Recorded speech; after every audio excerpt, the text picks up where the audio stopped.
Assalamualaikum warahmatullahi wabarakatuh. Kami di sini akan membawakan presentasi hasil kerja kelompok kami tentang interaksi manusia dan komputer. Di sini ada nama kelompok kami. Yang pertama itu Lydia Syafadilah, Ahmad Zaki, dan saya sendiri Raka Utama Putra. Studi kasus, prinsip, dan paradigma. Bagaimana suatu sistem dibuat supaya mempunyai daya guna tinggi, dan bagaimana mengukur atau mendemonstrasikan daya guna suatu sistem interaktif. Materi pertama akan dibawakan oleh Ahmad Zaki. Silakan. Bagaimana suatu sistem dibuat supaya menguasai daya guna tinggi. Dalam studi kasus ini, kita akan membahas pengembangan sebuah sistem interaktif untuk pemesanan makanan online yang bertujuan untuk meningkatkan daya guna bagi pengguna. Sistem ini dirancang untuk memudahkan pengguna dalam memesan makanan secara online, mengelola pesanan, dan memberikan pengalaman yang nyaman dan efisien. Jadi analisis pertama yaitu analisis kebutuhan. Tim pengembang perlu melakukan analisis kebutuhan dengan melibatkan pengguna potensial seperti pelanggan restoran dan pemilik restoran. Maka dapat melakukan wawancara, survei, atau observasi untuk memahami tantangan yang dihadapi pengguna dalam pemesanan makanan secara online, serta fitur-fitur yang diharapkan. Yang kedua, desain sistem interaktif. Setelah analisis kebutuhan selesai, tim pengembang dapat merancang sistem interaktif yang memenuhi kebutuhan tersebut. Mereka harus memperhatikan antara muka pengguna yang intuitif, desain responsif, dan fitur-fitur yang relevan. Yang ketiga, pengembangan dan implementasi. Setelah desain sistem interaktif selesai, tim pengembang dapat memulai membangun dan mengimplementasikan sistem. Mereka dapat menggunakan teknologi web atau aplikasi seluler untuk membangun antar muka pengguna dan integrasikan fitur-fitur diperlukan. Yang keempat, pengujian dan evaluasi. Setelah sistem interaktif selesai dikembangkan, tim pengembang perlu melakukan pengujian dan evaluasi untuk memastikan daya guna yang tinggi. Mereka dapat melakukan pengujian fungsionalitas, pengujian antar pengguna, dan pengujian kinerja.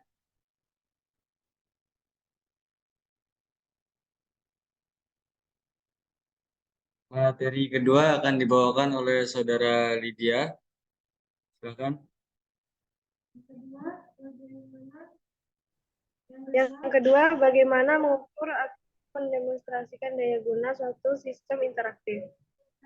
Dalam studi kasus ini, kita akan membahas bagaimana mengukur dan mendemonstrasikan daya guna suatu sistem interaktif untuk pemesanan makanan online.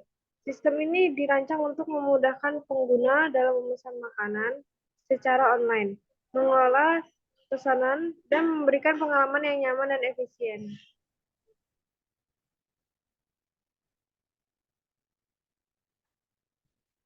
Satu, identifikasi tujuan. Tujuan pengukuran dan demonstrasi dalam kasus ini adalah untuk mengevaluasi efisiensi, akurasi, dan kepuasan pengguna dari sistem pemesanan makanan online. Kita ingin mengukur seberapa cepat pesanan diproses, sejauh mana pesanan dikirim dengan benar, dan seberapa puas pengguna dengan pengalaman pemesanan.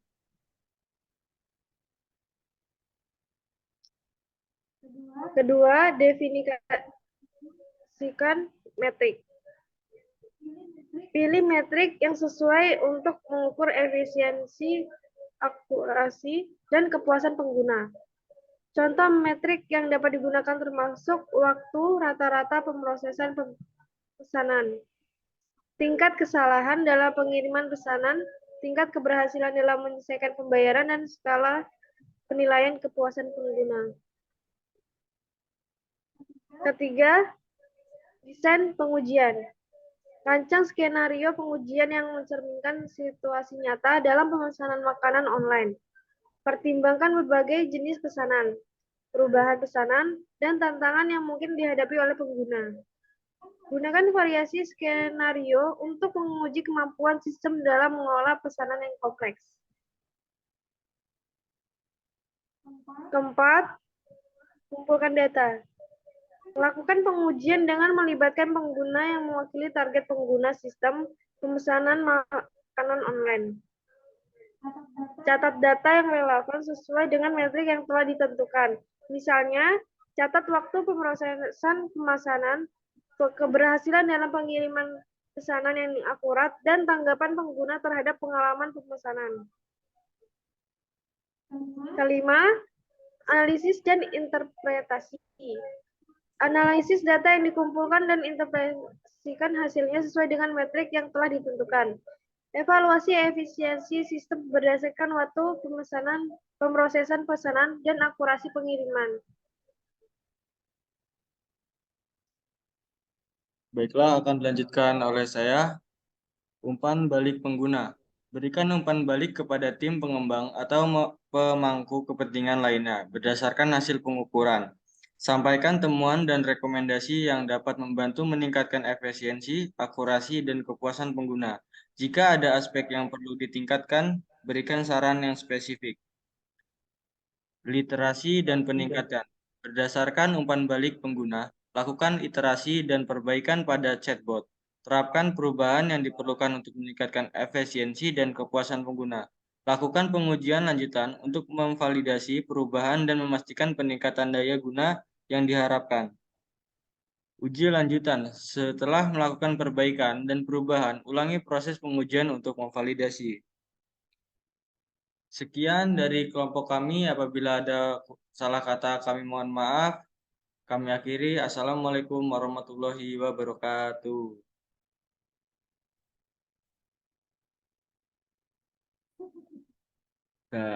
Habis.